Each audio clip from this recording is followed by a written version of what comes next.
Enron fiasco. The White House now acknowledges members of the Bush cabinet were contacted about the energy giant's financial troubles. And Enron's auditors reveal a significant number of documents have been destroyed. A firefight breaks out in Afghanistan as the U.S. begins transferring prisoners. We'll show you where they're headed. And Eye on America. Consumers are drowning in debt. Will the U.S. economy sink or swim?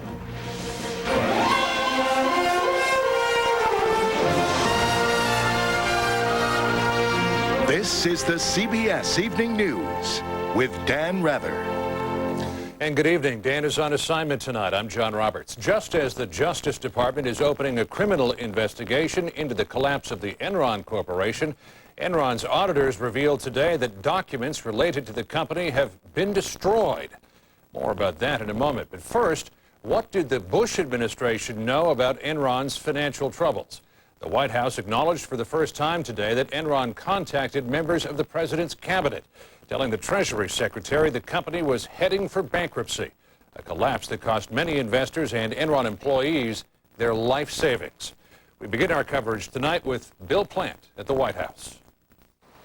President Bush moved to distance himself from the bankrupt Enron Corporation, one of his largest campaign contributors, even as the White House revealed that Enron's chairman sought administration help as his company collapsed. Enron chairman Kenneth Lay is an old friend of the president's, but Mr. Bush says he hasn't talked to Lay in months and never talked business. I have never discussed with Mr. Lay the financial problems of the company. But as Enron failed, Lay did contact two Bush cabinet members, possibly seeking support for a bailout.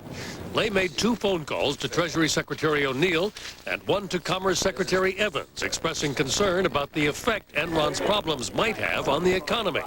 The cabinet secretaries declined to help, but they never told the president about the calls. Their spokesmen say they had no information that wasn't already public.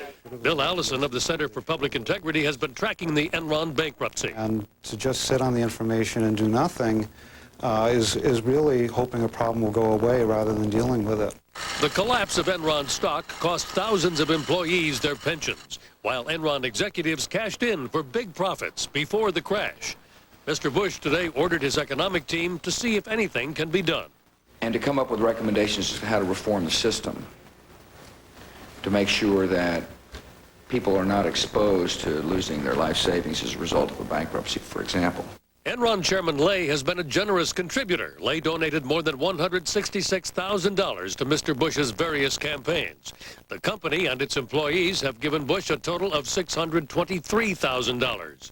Lay also gave $25,000 to the John Ashcroft Victory Committee in October 2000 when Ashcroft was running for the Senate. The ranking Democrat on the House Government Reform Committee sent Ashcroft a letter today suggesting conflict of interest. And Ashcroft and several members of his staff announced they would not take part in the Enron investigation. The White House is working hard to contain the political fallout from this. The spokesman saying today that there shouldn't be what he called a one-party witch hunt.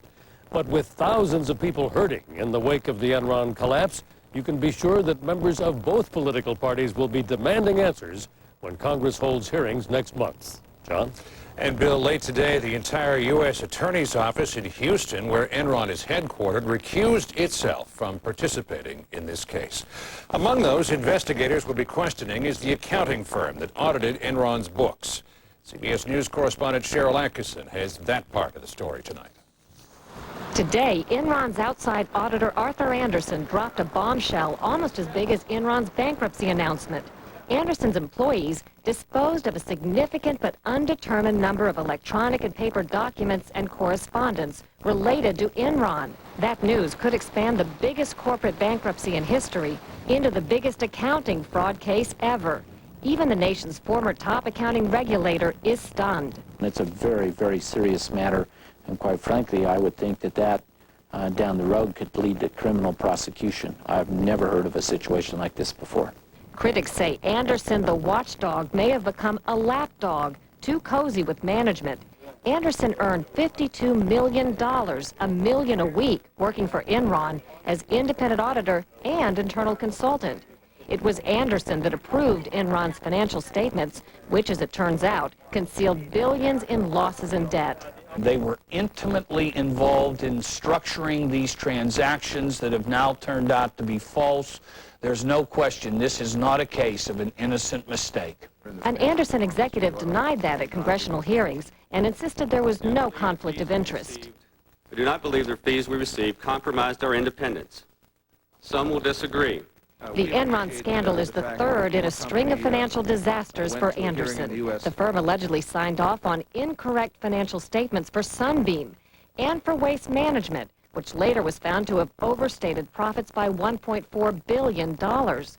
Anderson paid hundreds of millions of dollars to settle those cases and a $7 million government fine. Some experts now say with new lawsuits and possible fines against Arthur Anderson in the wind, the top 5 accounting firm may not be able to survive the blow to its finances and credibility. Cheryl Atkinson, CBS News, Washington. Turning now to the war in Afghanistan, Defense Secretary Donald Rumsfeld said today the Marines' KC-130 fuel tanker that crashed yesterday in Pakistan apparently did not catch fire before it hit a mountain and exploded. 7 Marines were killed. Lance Corporal Brian Bertrand of Coos Bay, Oregon, Captain Daniel McCollum of Irmo, South Carolina, Sergeant Jeanette Winters of Gary, Indiana, Sergeant Stephen Bryson of Montgomery, Alabama, Captain Matthew Bancroft of Redding, California, Staff Sergeant Scott Germosen of New York City, and Sergeant Nathan Hayes of Wilbur, Washington. Tonight, a group of al-Qaeda and Taliban prisoners is aboard a U.S. military transport plane bound for detention at the U.S. naval base at Guantanamo Bay, Cuba. Correspondent Lee Cowan reports their nighttime departure was marked by a sudden attack on the Kandahar airport. As one Marine put it, the timing couldn't have been worse. Just as the plane full of the first 20 detainees to leave Afghanistan taxied onto the runway for the long trip to Cuba, enemy fire lit up the night sky. The Marines fired back, aiming at the northern edge of Kandahar's airport, a facility now home to some 3,000 U.S. troops, many hunkered down in what used to be the terminal. We were engaged, we did receive fire, and so we returned fire. The outermost edge of the airport is protected by local Afghan forces, but tonight it seemed clear whoever was on the attack had made it through that line of defense, all on a night when security was supposed to be tighter than ever. This is an example of just how tense things are here tonight. The firefight's been going on for a little more than a half an hour, and no one here is taking any chances. And for good reason. The last time this many detainees were together in one place, it was a disaster. In November, hundreds of al-Qaeda and Taliban members turned on their captors at a prison in the northern city of Mazar-e-Sharif, the same uprising that killed CIA operative Mike Spann, the first combat casualty of the war in Afghanistan. Tonight, the largest base in that country remains on the highest state of alert. An unwelcome reminder there are still those willing to die to make sure the war on terror goes the other way. Lee Cowan, CBS News, Kandahar. The dangerous passengers aboard that military transport plane have a long flight ahead from Kandahar to the Incirlik Air Base in Turkey to be transferred to another aircraft, then the much longer leg across the Atlantic to Cuba. Total distance more than 8,000 miles. CBS's Bobby Harley is just back from the Guantanamo Bay Naval Base with a report on preparations there. Bobby? Late this afternoon, the U.S. military returned a group of reporters from the U.S. Naval Base at Guantanamo Bay, Cuba, where we got a first look at where the first al-Qaeda and Taliban detainees will be held. Military would not let us get very close to what they call outside detention cells, but they really look more like razor-wired, chain-linked cages, built in just the last 10 days and now ready for 100 prisoners. There will be one person held in each side-by-side cell. The Army is calling these cells humane, but they say they are not comfortable. 1,000 soldiers have arrived on site within the last few days, and they are practicing on each other's security drills, going through these routines very precisely, both inside the cells and around the camp. About 400 to 500 more prisoners will be able to be accommodated at the camp in the next 2 months, and a more permanent facility is now being built, where one day as many as 2,000 prisoners can be held. John? Bobby Harley reporting for us tonight from Cocoa Beach, Florida, on the Guantanamo Bay preparations. Federal investigators are taking a deeper look at a drug ring whose profits may have been funneled to the Middle East. Agents said today they have busted an operation that smuggled ingredients from Canada to make a potent street drug in the United States. CBS News 60 Minutes 2 correspondent Carol Marine in Chicago has the drug bust story. Open the door! Today, federal agents fanned out across the country seeking the arrest of more than 100 suspects, most of Middle Eastern descent, accused of running a huge drug smuggling ring. This enforcement initiative, known as Mountain Express, focused on a structured national network that smuggled pseudoephedrine from Canada into the United States for the purpose of methamphetamine production. Investigators say pseudoephedrine, which is the active ingredient in many over-the-counter cold medications, was the critical raw material covert laboratories used to cook up methamphetamine, a powerful stimulant known on the street as speed or crank. Pure pseudoephedrine is sold over the counter in Canada, but is a controlled substance here. Authorities say smugglers trucked it over the border, sometimes using fake U.S. mail trucks. So far, agents have seized 30 tons of the pills and $16 million in cash. And it's where the cash was headed, given that most of the suspects are by birth Jordanian, Iraqi, and Palestinian, that has raised questions about a possible connection to terror. Questions that got different answers from two top federal officials in two different cities. This is not a terrorism case. This is not a terrorism fundraising case. This is a drug trafficking case. You haven't ruled that out yet, is that right? That is correct. We know enough now that there is a money trail going back to various countries in the Middle East. But a Chicago attorney who represents some of the defendants believes that though his clients have been under investigation for more than 2 years now and none has fled, the government's approach has changed dramatically. Now the government's seeking detention on everyone. All of that's colored by September 11th. There can be no other explanation for it. Detention hearings will begin next week, the first of a series of court battles that may provide a clearer picture of whether this is a drug case or something more. Carol Marine, CBS News, Chicago. The jury in a manslaughter case that some say reflects a growing trend of parental violence in youth sporting events has ended its first day of deliberations. In a fight after their son's hockey practice, Thomas Junta is charged with fatally beating Michael Costin, who was more than 100 pounds lighter. In closing arguments, the prosecution mocked Junta's claim of self-defense. Thomas Junta takes his head and slams it into the floor. Self-defense? Does that sound like self-defense to you? I call him the gentle giant. You look at him, you put him beside someone else, you immediately go to him. He's guilty. You don't blame the person that's smaller or the person that's deceased. The jury resumes deliberations tomorrow morning. Junta faces up to 20 years in prison if convicted. Coming up later tonight on the CBS Evening News, tracking the terrorists to the top of Tora Bora, U.S. Special Forces on the hunt for Osama bin Laden. But up next, Eye on America, spending our way out of recession, why it may not be so easy this time. Maalox Max challenges Mylanta Supreme. Who neutralizes more acid? Maalox Max. Relieves pressure and bloating. Maalox Max. Comes in more great flavors. Maalox Max. 3 ways the right choice is Maalox Max. Agree or it's free. When a man from the 19th century teams up with a man from the 21st, no one wants to be romanced by a buffoon. The rules of romance are history. Critics call it a smart, sexy comedy. Kate and Leopold, rated PG-13, now playing. It was my grandson's birthday. He just turned 3. We're going to move him out of his crib and buy him a big boy bed. I was on chemo then, and I was exhausted. I said to the doctor, I need help. I'm on a mission. If you're a chemotherapy patient and feel tired and weak, you may be anemic. Ask your doctor about Procrit. Procrit is a natural way to regain red blood cells lost during chemotherapy. And more red blood cells can mean more strength. Oh, this is a great one. This is a good one. Procrit is proven and safe. In studies, only diarrhea and edema occurred more often with Procrit than placebo. Procrit is for patients with non-myeloid cancers. How do you like it up here now?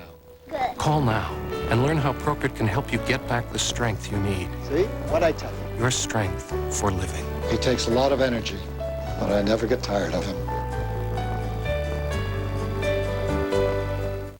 You know when you can't get over something traumatic from your past. You're unable to feel. You get overly startled. and may have trouble sleeping. You may even feel like it's happening again. Your daily activities and relationships suffer. You know you just can't put it behind you.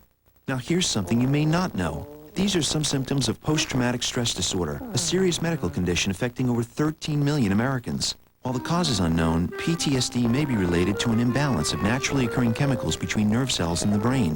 Zoloft, a prescription medicine, works to correct this imbalance. When you know more about what's wrong, you can help make it right. Only your doctor can diagnose this anxiety disorder. Zoloft is not for everyone. People taking medicines called MAOI shouldn't take Zoloft. Side effects may include dry mouth, insomnia, sexual side effects, diarrhea, nausea, and sleepiness. Zoloft is not habit-forming. Talk to your doctor about Zoloft, the #1 prescribed brand of its kind. Zoloft. When you know more about what's wrong, you can help make it right. A United Nations report out today predicts that the United States will lead a worldwide economic recovery this year, but it will be a slow recovery. And one reason for that may be American consumers. Consumer spending is one of the keys to economic growth. Anthony Mason reports many consumers are all spent out and deep in debt. Ready? Here we go. Luther Gatling keeps thousands of them in his office, cut-up credit cards. These are credit cards that people have used and got themselves overextended. And so when they come in, what we do is have them cut up the credit cards and say, okay, it's time now to take a reality check. That's what happened to Gilliam Bagat, a home health care worker. She came to Gatling's budget and credit counseling service after running up $16,000 in credit card bills. Now, of course, we don't want to see you go back to this many credit cards. How many credit cards did you have? I had 8. 8? Yes. That's a lot.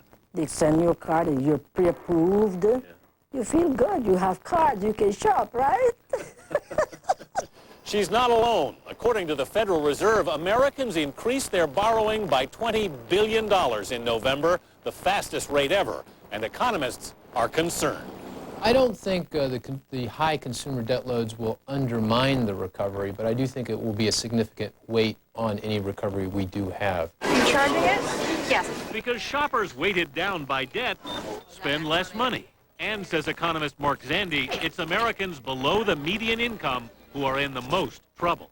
For those households, their balance sheets have probably never been in worse shape. Among households earning less than $50,000, more than 1/5 are using 40% of their income just to pay off their loans. Are you expecting that to have an effect on the economy? Yes, I sure do. It's going to have an effect. First of all, you're going to see a great deal more of defaults because people just can't make it. Gilliam Bagat has paid off half her debts by cutting her impulse buying. No, I'm not doing that anymore. Easy credit may have softened this recession, but now higher debt could weaken a recovery. In New York, I'm Anthony Mason for Eye on America. New research out tonight in Britain shows that aspirin is so effective as a blood thinner for heart patients that the dose could be cut in half. The study in the British Medical Journal also says people at high risk of heart attack or stroke should take aspirin, not just those who have already had an attack. Next up on the CBS Evening News, we take you to the top of the Tora Bora Mountains with U.S. Special Forces hunting Osama bin Laden.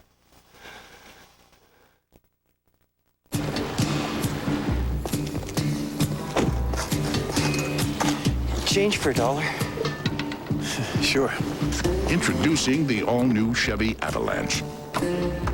The only vehicle that changes from an SUV to a pickup. Thanks. Chevy Avalanche, Motor Trend's 2002 Truck of the Year. Avalanche, like a rock. Look at all these wedding gifts. Whoa. What's for lunch? Chicken stars. Condensed soup? I used to eat that too. And then I learned how to tie my shoelaces. You're an adult now. There's a better tasting soup. Progresso Chicken Noodle has tender pieces of all white meat chicken and bigger slices of hearty vegetables with just the right seasonings. See the difference?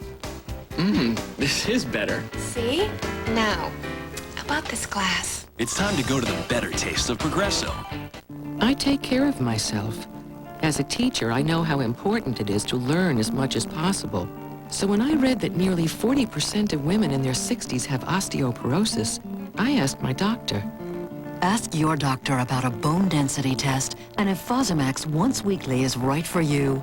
Fosamax is a non-hormonal tablet for the prevention and treatment of postmenopausal osteoporosis. And Fosamax is the only oral therapy proven to help build bone with a once-weekly option. You should not use Fosamax if you have certain disorders of the esophagus, are unable to stand or sit upright for 30 minutes, have severe kidney disease or low blood calcium. Use with caution if you have stomach or digestive problems. Stop taking Fosamax and tell your doctor if you develop new or worsening heartburn, difficult or painful swallowing, or chest pain, because these may be signs of serious upper digestive problems. Ask your doctor for more information about Fosamax once weekly, proven to help build bone. If you have high blood pressure, you know all these cold medicines warn you not to take them. So take their advice. Don't take them. Take decongestant-free Coricidin HBP. Powerful relief that won't raise your blood pressure.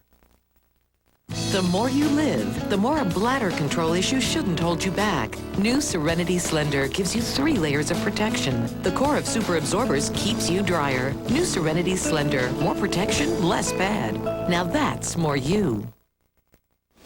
Returning to the war in Afghanistan, U.S. warplanes struck again today at a sprawling al-Qaeda training base and cave complex near the Pakistan border. That base is the kind of terrorist stronghold that earlier in the war was said to be hiding Osama bin Laden high in the Tora Bora Mountains. U.S. Special Forces troops went there in an attempt to find bin Laden. Correspondent David Martin went with them. Here's part 2 of his report on assignment in Tora Bora. In a crowd of Afghan mule drivers, a Special Forces captain, the man with the beard and the white robe, organizes another mission in search of the caves of Tora Bora. The rest of his team watches as their gear is loaded onto mules. A caravan setting out for a cave high in the mountains where al-Qaeda fighters might still be hiding out. The Special Forces take turns riding the extra mules, perhaps the most unconventional sight of this unconventional war. The weather is warm and the climb gradual. It's what soldiers call a walk in the sun, although American soldiers probably have never been on a walk quite like this before. But the canyon grows steeper and the mules have a harder time picking their way. After 2 hours, the column comes to a jumble of boulders the mules can't get around. If there are al-Qaeda back in these mountains, they'll be able to see the Special Forces coming from a long way off. Their Afghan allies keep hanging back, afraid al-Qaeda's around the next turn. One of the Special Forces resorts to a little Rambo talk to keep them moving. He's saying something about al-Qaeda being here. I told him we got rifles and we have weapons and pistols, that if there is al-Qaeda, we'll just shoot them. They meet a local shepherd and ask him if he knows anything about the cave they're looking for. From what we get understanding, he doesn't actually know of a local cave. This is what the hunt in Tora Bora has come down to. A team of Special Forces soldiers hiking up an abandoned stream bed for about 7 kilometers, gaining several thousand feet in altitude, looking for a cave that might or might not be hidden in one of these wadis. And there's a trail up on top, it looks like. And he's saying it's over here to my side? Yeah, he said it's going to be at approximately this elevation, this far off the picture. Yeah, well, it's got to be up that saddle then. That means a hard climb up the canyon wall. But when they get to the top, still no cave. So we climbed all the way up here to about 8,000 feet, and if there's a cave up here, these Special Forces troops can't find it. Now we have to head back down in order to get out of the mountains before dark. Back in the stream bed, the searchers compare notes to make sure they didn't miss anything. We walked it back down, look in the hallway, and there's nothing. A long, hard day with nothing to show for it. If there are any al-Qaeda up there, they will live to fight another day. On assignment in the Tora Bora Mountains, I'm David Martin for CBS News. A follow-up now to our Eye on America investigation of reported flaws in batteries vital to some of the U.S. military's most sophisticated weapons, from smart bombs to nuclear missiles. Today, the Pentagon said it will be sending a technical review team to examine the manufacturing and quality control policies of Eagle Pitcher Technologies. That's the Missouri company that makes the batteries.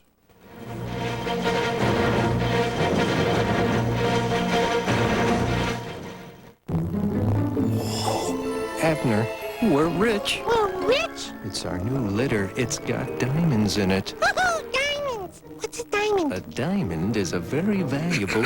You are mistaken, my friends. The diamonds are crystals in Tidy Cat's Crystals Blend. The clay traps moisture, the crystals eliminate odor, and that is the only reason I agreed to live here with the likes of you. Whatever. Tidy Cat's Crystals Blend. I still think they're diamonds. Come on, babe. I just can't get you out of my mind. Nothing stirs you like the original. Dannon fruit on the bottom. You train every day. You get better every day. You make us proud every day. Dannon passionately supports the winning spirit of the U.S. ski team. Look for specially marked packages to show your support. I'm every man. And every woman who ever suffered from frequent, persistent heartburn. If you've treated your heartburn and changed your diet, but it comes back 2 or more days a week, then you may know about the burning pain of acid reflux disease. But there's something about acid reflux that I didn't know. Over time, that acid churning up can wear away the lining of your esophagus. I didn't know. I didn't know. I didn't. But today, there's a purple pill called Nexium. It's from the makers of Prilosec. Just 1 prescription Nexium a day gives many people complete resolution of heartburn symptoms. That could mean complete heartburn relief. And importantly, Nexium is also proven to heal erosions in the esophagus caused by acid reflux. Only a doctor can determine if you have this damage. Other serious stomach conditions may still exist. The most common side effects of Nexium and Prilosec are headache, diarrhea, and abdominal pain. So talk to your doctor and call this number for more information and for a free trial certificate for Nexium. Relieve the heartburn, heal the damage. It's possible with today's purple pill called Nexium. We were cooking till my arthritis pain flared up. But I gotta keep these fingers moving. So I took control with Advil. Doctors know that nothing, not Tylenol, not Aleve, nothing's proven stronger or lasts longer than Advil. It really works. And Advil's gentle on my stomach, too. We sure got the joint jumping again. You have the strength to get rid of pain. Take control. Take Advil. We've got the big $1 million winner from Survivor Africa tomorrow morning. Wake up to what's happening. Catch the early show, the fastest growing national morning news program on television. In the wake of 9/11, police want more freedom to gather intelligence. But how much do you want them to know? Eye on America tomorrow on the CBS Evening News with Dan Rather.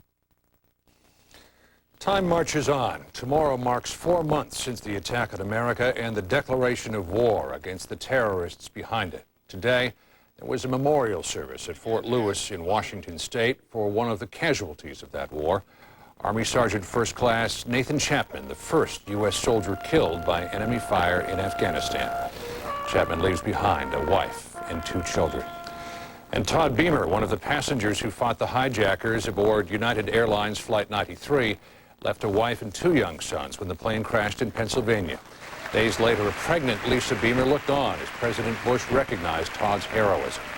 Today, Mrs. Beamer gave birth to a daughter, Morgan Beamer. Morgan was her father's middle name. And that's the CBS Evening News for this Thursday. For Dan Rather, who's on assignment, I'm John Roberts, CBS News in New York. Thanks for joining us. Have a good night. For news 24 hours a day, CBS.com on the internet and on our interactive partner, America Online, at keyword CBS News. Keeping tabs on terror. Should police have more power? Tomorrow. Experience CBS News.